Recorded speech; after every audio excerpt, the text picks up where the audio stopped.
इब्ने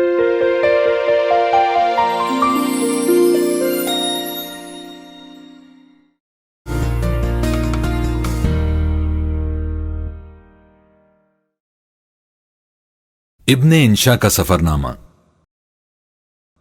चलते हो तो चीन को चलिए।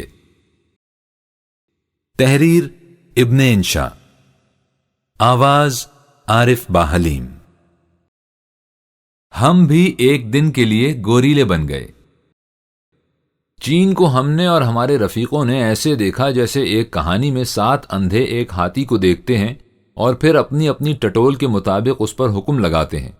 जिसके हाथ उसके कानों पर जा पड़े उसने कहा हाथी पंखे जैसा है, जिसके हाथ दुम आई उसे वो रस्सी का सा मालूम हुआ। हमारे एक साथी जिनका यहाँ यूनिवर्सिटी में तनख्वाह का चक्कर चल रहा है, किसी कारखाने में जाते तो यही पूछते कि यहाँ लोगों की तनख्वाहें क्या हैं और तरक्की का चांस क्या है। एक और बुजुर्ग यहाँ ठेके पर पुल, चाह, मस्जिद व तालाब और ऐसे ही दीगर फैज़ के असबाब बनाते हैं। वो यही दरियाफ्त करते कि इस इमारत पर क्या खर्च आया। हत्ता के दीवारे चीन के बारे में भी उन्होंने यही इस्तफसार किया। एक मुहक्किक थे कि जाते ही पूछते यहाँ फिल्मी किताबें हैं क्या।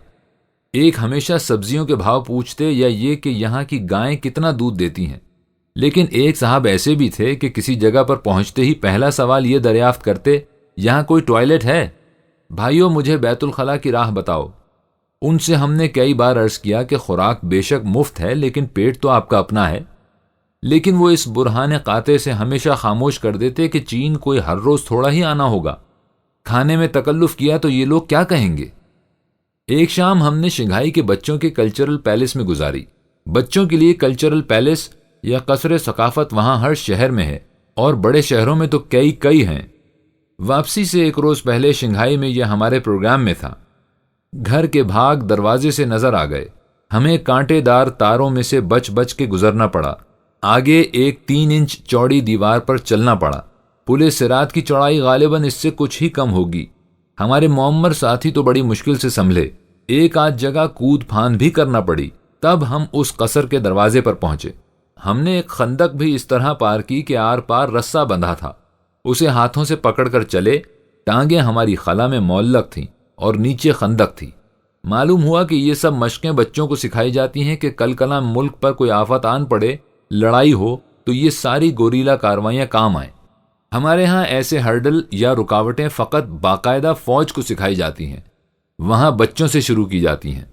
अब दरवाजे पर बच्चे बच्चियों का हुजूम हमारी पेशवाई के लिए खड़ा था। सब ने नारे लगाए और तराना गाया। फौरन ही लपक कर 2-2 बच्चियां और बच्चे हमसे आ चिमटे और हमें अंकल बना लिया। अब हमारी रहनुमाई इन्हीं को करनी थी। बड़े खूबसूरत और स्मार्ट बच्चे थे और हमें अपने कसर के एक एक शोबे में ले गए। एक जगह बच्चियां तस्वीरें बना रही थीं, एक जगह बच्चे निशानाबाजी की मशक कर रहे थे। निशाने पर एक अमरीकी जहाज था और उसी की शिस्त लेनी होती थी। एक जगह म्यूजिक हो रहा था। बस 7-7, 8-8 बरस के बच्चे होंगे। एक जगह मशीनें थीं, रेडियो वगैरह का इंजर पिंजर खुला था। बच्चे खुद ही रेडियो तोड़ जोड़ रहे थे। एक तरफ 20 बच्चे मुताल्ले में मशगूल थे। अच्छी खासी लाइब्रेरी थी। ये इमारत 6 मंजिला थी और यहाँ बच्चे गिरदोनवाह से हर शाम आते हैं, खेलते हैं और कुछ न कुछ सीखते हैं। किताबों और खेलों, म्यूजिक और ड्रामे सब में हमने देखा कि कौमी नस्बुलैन को किसी सूरत ओझल नहीं होने दिया गया। यहीं एक कमरे में हमें पुतलियों का तमाशा दिखाया गया। हमने पुतलियों के तमाशे और भी देखे हैं, लेकिन ऐसा कम खर्च बाला नशी नहीं देखा। एक मशाक उस्ताद बच्चों को ये सब कुछ दिखाता है। बाहर एक छोटा सा तालाब था जिसमें एगन बोट एक दूसरे का पीछा कर रहे थे। ये भी जंगी सरगर्मियों की एक शक्ल थी। हमारे दोस्त अहमद अली खान डॉन वाले अभी हाल ही में चीन से वापस आए हैं। बच्चों के कल्चरल पैलेस में वो भी गए थे। पूछने लगे तुम सुरंग में भी घुसे? हमने कहा नहीं। बोले जालिमों ने मुझे तो एक लंबी सुरंग में घुसा दिया कि दूसरी तरफ निकलो। सूट का सत्यानाश हो गया और घुटने छिल गए। चूंकि वो सुरंग बड़ों के लिए नहीं बच्चों के लिए थी, इसलिए एक जगह तो मैं ऐसे फंस गया जैसे डांट लग गया हो। ऐनक नीचे गिर पड़ी और हाथ मेरे आजाद न थे कि उठा सकता। आखिर एक बच्ची ने दूसरी तरफ से झांका, खैरियत दरियाफ्त की। पहले मेरी ऐनक निकाली गई और फिर मुझे बरामद किया गया। इसी तरह मजदूरों के लिए सकाफती मरकज हैं। मजदूरों का एक कल्चरल पैलेस हमने पीकिंग में देखा था, जो एक पुराने शाही महल की इमारत है और जिसके 24 सुतून खुदा जाने किस दरख्त के हैं कि 40 फुट, 60 फुट یا شاید اس سے بھی زیادہ سیدھے چلے گئے ہیں۔ ایک ہی تنے کا پورا ستون ہے اور 20 ستون ہیں، جانے کتنی دور سے کن جنگلوں سے لائے گئے ہوں گے۔ لیکن زیادہ تفصیل سے ہم نے شنگھائی اور کینٹن کے کلچرل پیلس دیکھے۔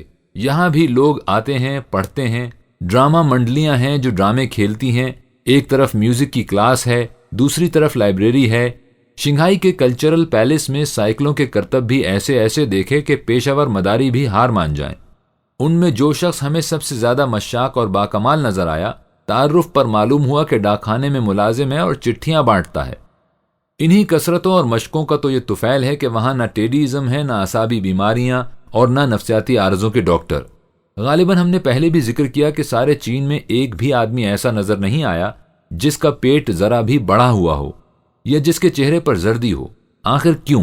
چین میں مغربی طریقہ علاج اور مغربی طرز کی دوائیں بھی ہیں اور مشرقی یعنی چینی بھی۔